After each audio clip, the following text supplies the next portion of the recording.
نوجوانوں، اگر اللہ رب العالمین نے ابھی تمہیں جوانی دیا ہے، ہر پارٹ جسم کے تمہارے اگر صحیح سلامت ہیں، آؤ ان کی قدر کرنے کی کوشش کرو، کیونکہ ایک وقت آئے گا آپ اپنے پیروں کے بل چلنے کے بھی لائق نہیں رہو گے۔ میرے پیارے ساتھیوں، آپ صحیح سے کھڑے ہونے کے لائق نہیں رہو گے۔ کتنے لوگوں کو آپ نے دیکھا ہوگا 5 سال سے نماز تو پڑھ رہے ہیں، لیکن ان کی نماز کرسیوں پہ ہو رہی ہے، ان کی نماز بیٹھے بیٹھے ہو رہی ہے، ان کی پیشانی وہ رکھنا تو چاہتے ہیں سجدے کی جگہ پہ، لیکن طاقت نہیں ہے، پیٹھ میں، کمر میں، ان کی ہڈیوں میں اب وہ طاقت نہیں باقی ہے کہ وہ اللہ رب العالمین کے سامنے اپنی پیشانیوں کو ٹیک سکیں۔ ان الحمد للہ نحمده ونستعینه ونستغفره ونعوذ بالله من شرور أنفسنا ومن سيئات أعمالنا من يهده الله فلا مضل له ومن يضلله فلا هادي له وأشهد أن لا إله إلا الله وحده لا شريك له وأشهد أن محمدًا عبده ورسوله يا أيها الذين آمنوا اتقوا الله حق تقاته ولا تموتن إلا وأنتم مسلمون يا أيها الناس اتقوا ربكم الذي خلقكم من نفس واحدة وخلق منها زوجها وبث منهما رجالا كثيرا ونساء واتقوا الله الذي تساءلون به والأرحام إن الله كان عليكم رقيبا يا أيها الذين آمنوا اتقوا الله وقولوا قولا سديدا يصلح لكم أعمالكم ويغفر لكم ذنوبكم ومن يطع الله ورسوله فقد فاز فوزا عظيما أما بعد فإن خير الحديث كتاب الله وخير الهدي هدي محمد صلى الله عليه وسلم وشر الأمور محدثاتها وكل محدثة بدعة وكل بدعة ضلالة وكل ضلالة في النار أعوذ بالله من الشيطان الرجيم بسم الله الرحمن الرحيم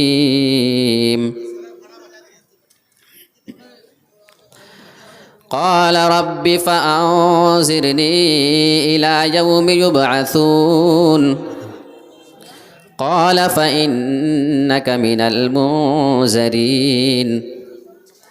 إلى يوم الوقت المعلوم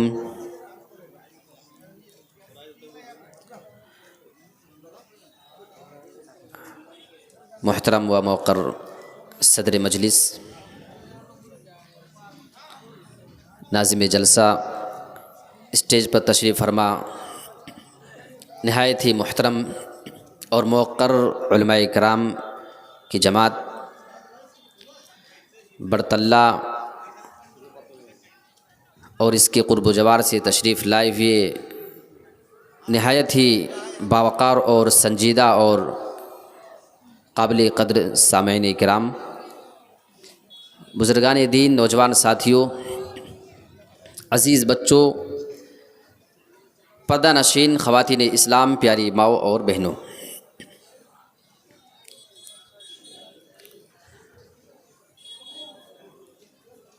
جیسا کہ آپ حضرات کو یہ بات معلوم ہے کہ ہمارے چہیتے ڈاکٹر عبدالغفار سلفی صاحب کو یہاں پہ آنا تھا اور میری ان سے ملاقات بھی ہوئی ابھی اور بات بھی ہوئی شیخ سے، اور یہ آپ یقین مانیں کہ شیخ کے ساتھ مجبوری تھی۔ آج ہی صبح وہ اسکول میں پہنچے ہیں اور اس کے بعد وہاں سے واپس یہاں آنا اور کل پھر کلاس جوائن کرنا، کیونکہ وہ سرکاری ٹیچر ہیں، وہاں انگوٹھا لگتا ہے۔ تو آج کل جو ان کا بھی ٹائمنگ اسکول کا بتا رہے تھے کہ 2:30 بجے نکلنا پڑتا ہے انگوٹھا لگا کے، اس کے بعد پھر شرکت کرنا یہ ایک طریقے سے ناممکن تھا۔ لہٰذا شیخ عبدالغفار سلفی حفظہ اللہ کی طرف سے آپ انہیں معذور سمجھیں اور آپ اس غلط فہمی میں نہ رہیں کہ کمیٹی والوں نے یا جلسہ کرانے والوں نے آپ کے ساتھ کوئی دھوکہ کیا ہے۔ یقیناً ایسی بات نہیں ہے۔ حالانکہ ہمارے عبدالسبحان صاحب اور مرشد انصاری صاحب خود مجھ سے بات کر کے کہہ رہے تھے کہ کسی بھی طریقے سے اگر ممکن ہو آپ شیخ سے بات کریں، جو بھی خرچ پڑے یا جو بھی معاملہ ہو ہم اس کے لیے تیار ہیں، لیکن یقین مانیے کوئی بھی صورت نہیں تھی کہ وہ یہاں پہ پہنچ سکتے اور پھر واپس جا سکتے تھے۔ لہٰذا آپ تمام لوگ اپنے دلوں کو صاف رکھیں اور اللہ رب العالمین اس پروگرام کے کرانے والوں کو ان کے مقصد میں کامیاب بنائے۔ آپ نے جو تعاون پیش کیا ہے اللہ رب العالمین اس کو قبول فرمائے اور آپ کی نجات کا ذریعہ بنائے، آمین۔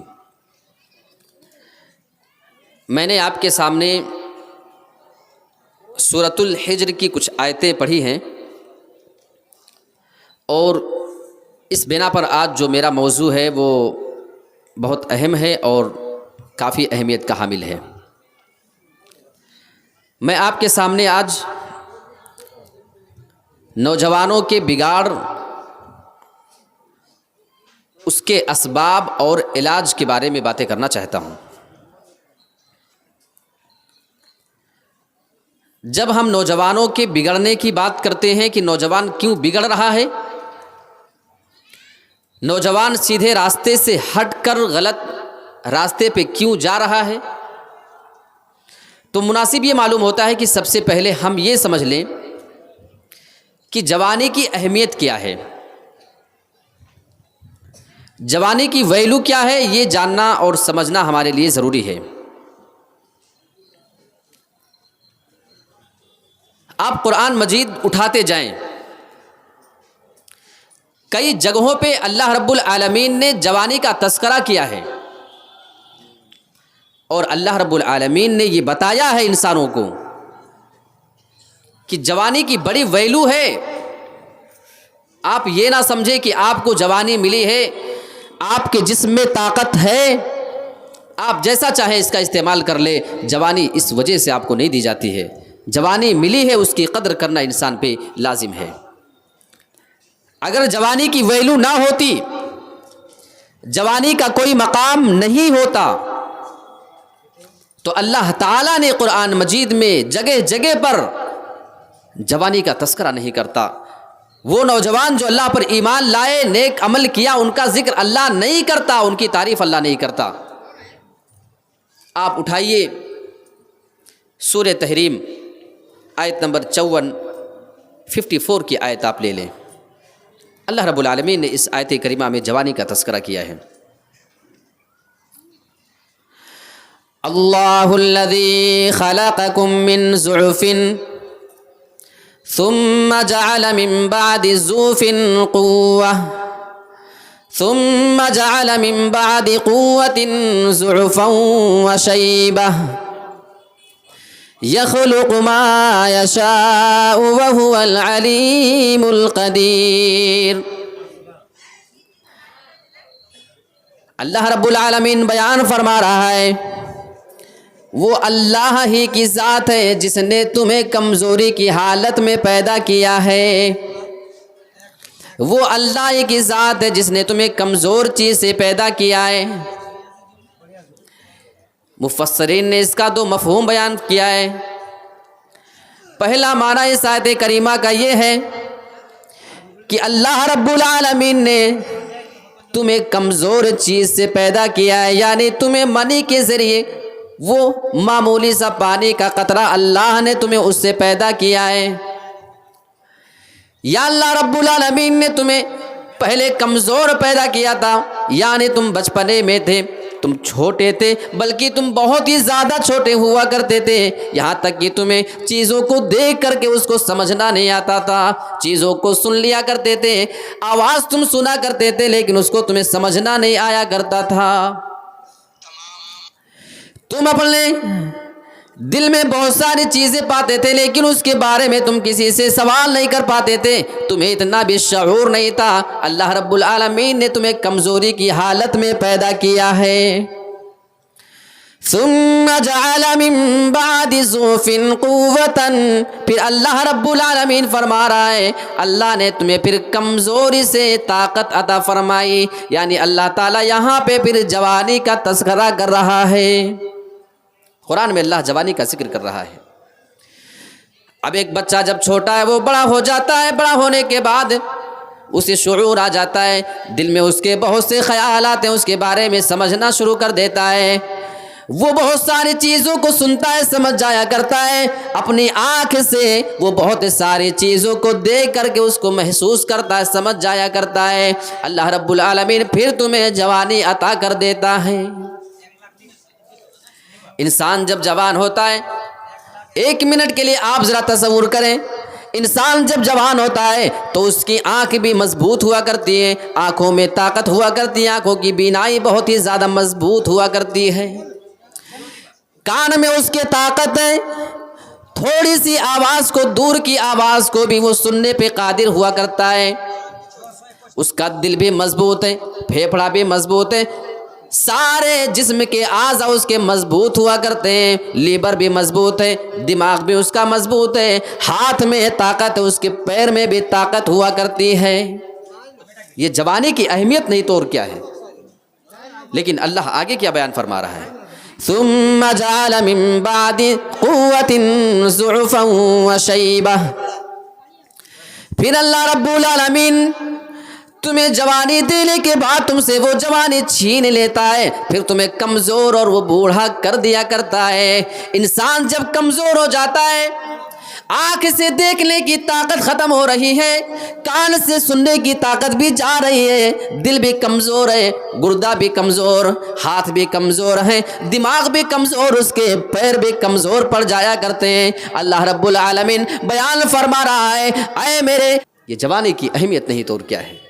آپ پوچھیں ان کو، ان کے بغل میں کبھی کوئی نوجوان نماز پڑھتا ہو، بہت سارے بزرگ حضرات کو آپ دیکھتے ہیں، ان کے بغل میں آپ نماز پڑھنے جاتے ہو، آپ صحیح سے قیام کر پاتے ہو، رکوع کرتے ہو، سجدہ کر لیا کرتے ہو، آپ کی پیشانی اللہ رب العالمین کے سامنے جب جھکا کرتی ہے، آپ ایسے بزرگ حضرات سے پوچھیں جو اللہ رب العالمین کے سامنے پیشانی رکھے ہوئے زمانہ گزر گیا ہے، حالانکہ نماز وہ برابر پڑھ رہے ہیں، میرے پیارے ساتھیوں، وہ آپ کی جوانی کو دیکھ کر کے رشک کیا کرتے ہیں، وہ آپ کی جوانی کو دیکھ کر کے دل میں آرزو پالا کرتے ہیں کہ کاش میں بھی اس قابل ہوتا کہ اپنی پیشانی اللہ کے سامنے رکھتا، لیکن اب وہ طاقت ختم۔